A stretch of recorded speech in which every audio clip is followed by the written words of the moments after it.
உற்சாகமாக ஏத்தடலாம். அப்பா பிதாவே அன்பான தேவா,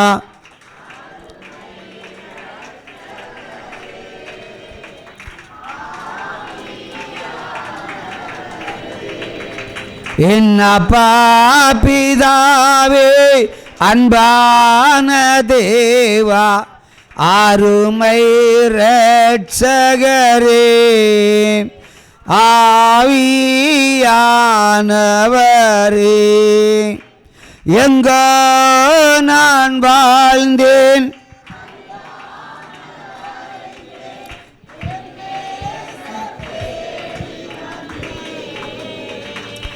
எங்கோ நான் வாழ்ந்தேன்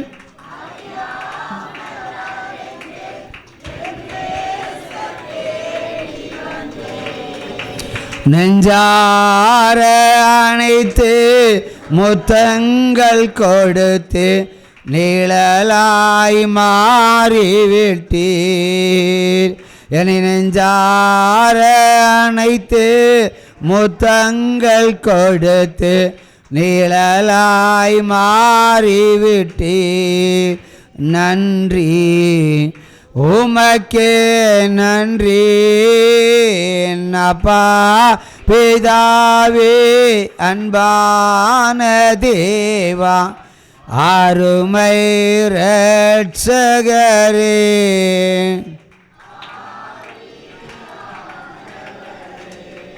அல்லேலூயா. நம்ம எவ்வளோ பாவியாக இருந்தாலும், எவ்வளோ பின்வாங்கி போனவர்களாக இருந்தாலும், நம்ம நெஞ்சார அனைத்து முத்தங்களை கொடுத்து நம்ம கூட நிழல் போல நம்மை காக்கிற இயேசு கிறிஸ்து என்ற கடவுள் மெய்யான கடவுள். அல்லேலூயா. வரப்போகிற கடவுள். அல்லேலூயா. அவர் வந்து விட்டார்ன்றே சொல்ல முடியும். ஏனென்றால் உலகம் சுருளப் போகிறது. சூப்பராக கையை தட்டுங்க. அப்பளம் கையில் எடுத்து இப்படி பொடிச்சா அப்படி ஆகும்.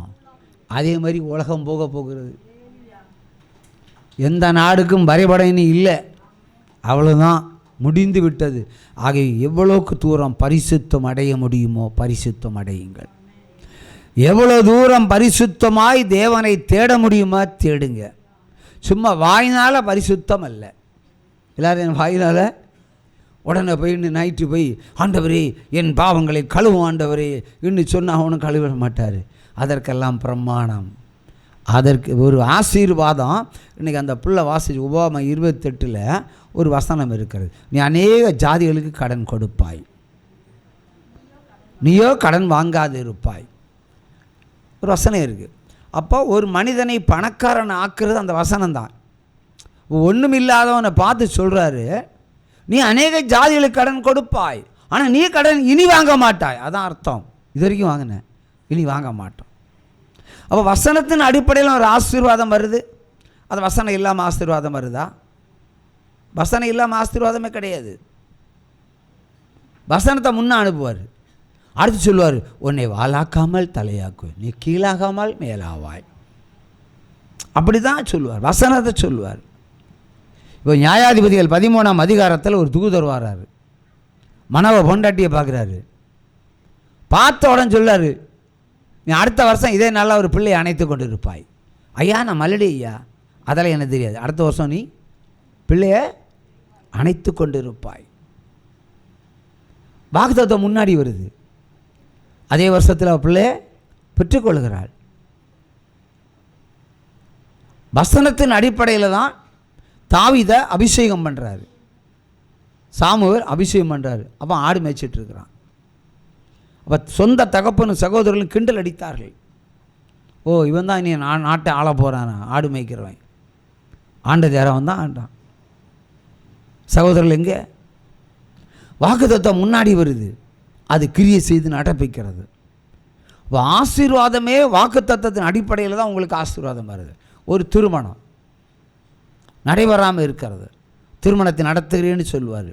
அப்போ நம்ம கவலைப்பட வேண்டிய அவசியம் இல்லை, அவர் நடத்துகிறார். அவன் முன்னாடி வாக்குத்தத்தம் வருது, பின்னாடி ஆசீர்வாதம் வருதுன்னு. இதுதான் சத்தியம். அப்போ இப்படியெல்லாம் வாக்குத்தத்தங்கள் கிரியை செய்யும்போது நம்ம நம்முடைய செய்த பாவங்களுக்கு தக்கதாய் நியாயம் தீர்ப்பாரா இல்லையா? ஆனால் என்னென்ன பாவம் செஞ்சோமோ அதற்கேற்ற பரிகாரங்கள் உண்டு. அப்போ தான் பரிசுத்தத்தை பார்க்க முடியும். இல்லை என்றால் பரிசுத்த தேவனை பார்க்கவே முடியாது. நீங்கள் பார்த்தேன்னு சொன்னால் நான் ஒத்துக்கிட மாட்டேன். சிலர் பார்ப்பார், அப்படி அவங்கள கண்களை திறந்து கொடுப்பார், கொஞ்ச நேரம் என்னை பார்த்துட்டு போகணும், அப்படி செய்வார். அது நம்ம பரிசுத்தம் அடைஞ்சால் தான் பரலோகத்தில் போக முடியும். பரிசுத்தம் இல்லைன்னா போகவே முடியாது. ஞானஸ்நானம் பெற்றிருக்கலாம், இல்லை ரட்சிப்பை பெற்றிருக்கலாம், இல்லை இயேசுவை தேடி இருக்கலாம். ஆனால் பரிசுத்த அலங்காரம் நமக்கு இல்லைன்னா பரலோகம் நமக்கு சொந்தம் இல்லை. இது உண்மை. கைத்தாளம். நரகம் இருக்குன்னு நரகத்தை எடுத்துக்கொள்வோம். நரகத்தை எடுத்துக்கொண்டா ஒரு கள்ளன் அங்கே கிடப்பான், எரிஞ்சிட்டு இருப்பான்.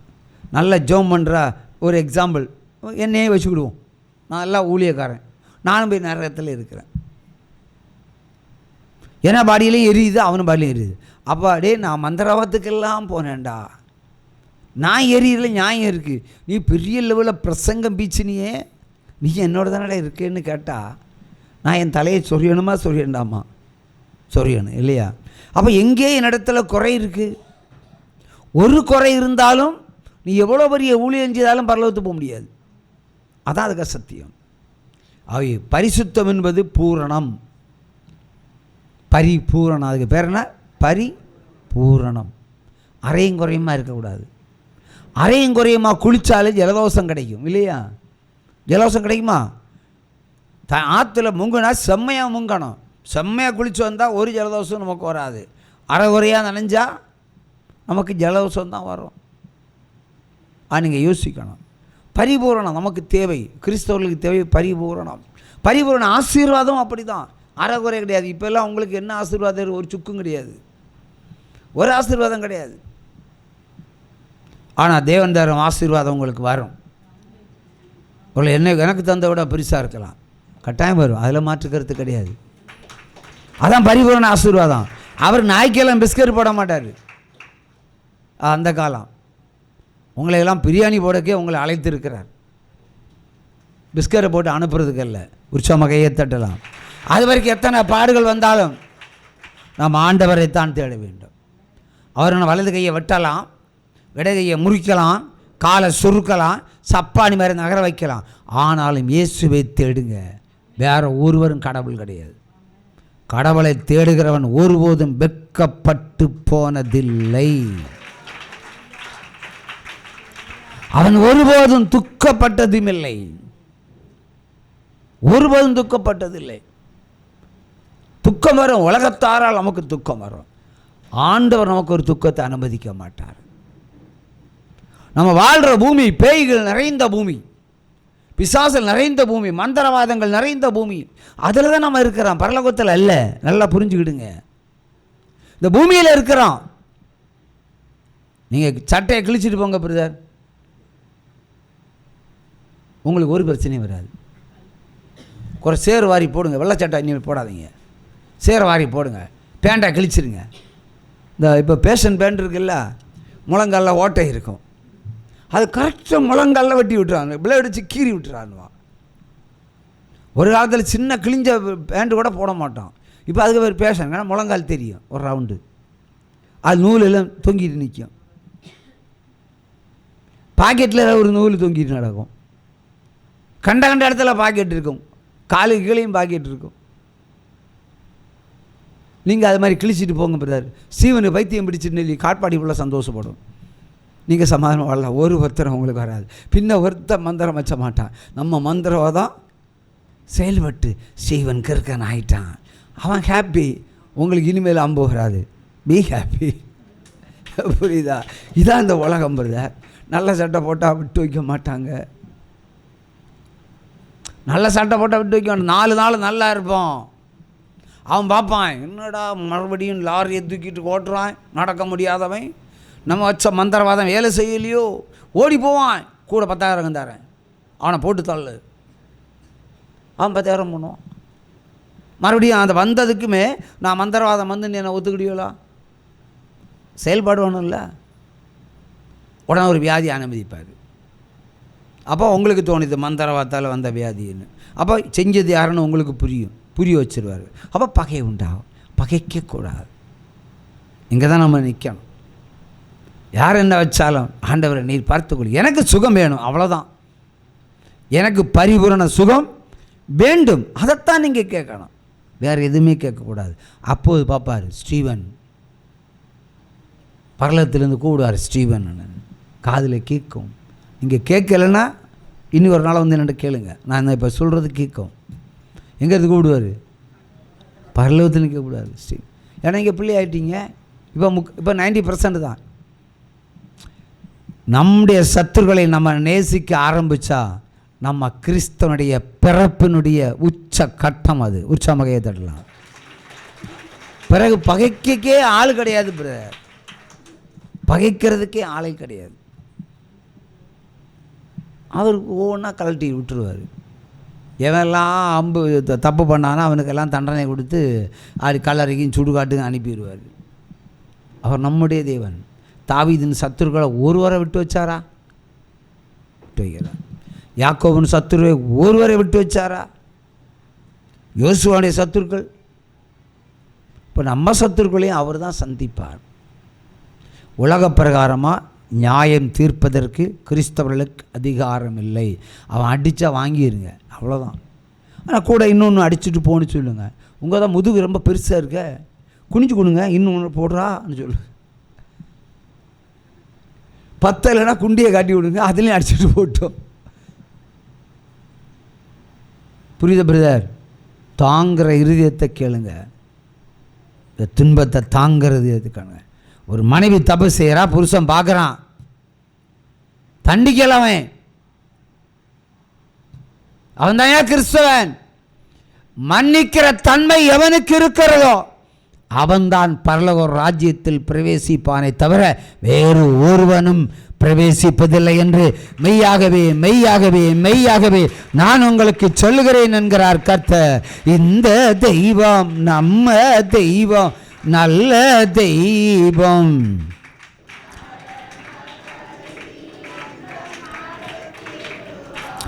இந்த தெய்வம் நம்ம தெய்வம், நல்ல தெய்வம்.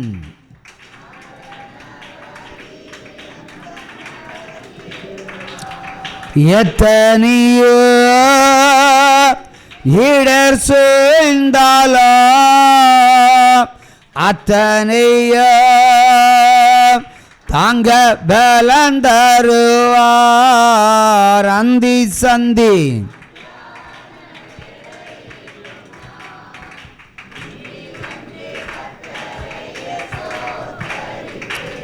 அல்லேலூயா அல்லேலூயா அல்லேலூயா.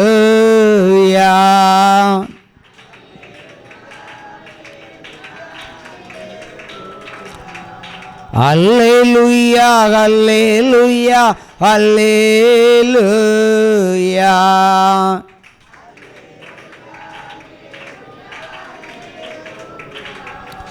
என் மனைவி ஒரு சிறுகதை சொன்னான். சைபர் அழுது போச்சான். சைபர் எப்படி அழுது? முட்டை அழுத கதையை சொன்னான். அது என்ன பிரச்சனை சைபருக்கு? இப்போ தீர்த்துருவோம். சொல்லு, சைபருக்கு என்ன ப்ராப்ளம்? சைபருக்கு மதிப்பில்லை. சைபருக்கு மதிப்பில்லை, ஒரு குற்றச்சாட்டு இல்லையா?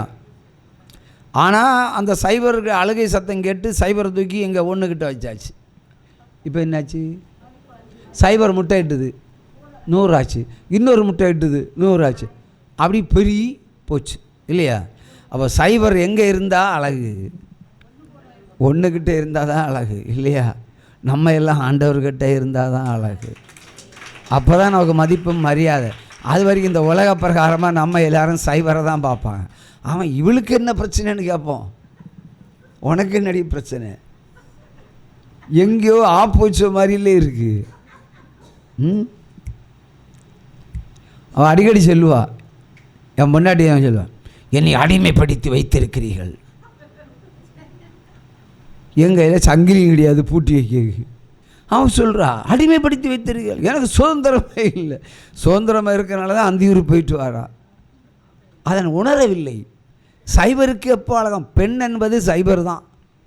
புருஷன்னா நம்பர் 1. கையை தட்டுங்க. புருஷன்னா நம்பர் 1. சைபரை தூக்கி 1கிட்ட வைங்க, பொண்டாட்டிக்கு தானே அழகு வந்துடும். உற்சாகமாக கையை தட்டலாமா? இல்லையா? உற்சாகமாக கையை தட்டலாம். இல்லையா? தனியாக நின்னா ஒரு அழகு கிடையாது, சைபர் தான் அது. பெண்கள் ஹீரோ ஆகலாம் நினச்சா நடக்காது. ஆண்டவர் பைபிளில் முதல்ல சபிச்சது பெண்களை தான். பிறகு இன்றைக்கி அந்த அந்த அந்த உஷாவுடைய பிள்ளை பேர் என்ன? வர்ஷா. உன பேர் வர்ஷாவா? தர்ஷா. இவெல்லாம் வாயில் வர பேரெல்லாம் வைங்க. அவள் வந்து உபாவம் 28 அதிகாரம் படிக்கல உங்களையெல்லாம் சபிச்சிட்டு போனா. அது யாரா கேள்வி கேட்டியெல்லாம்?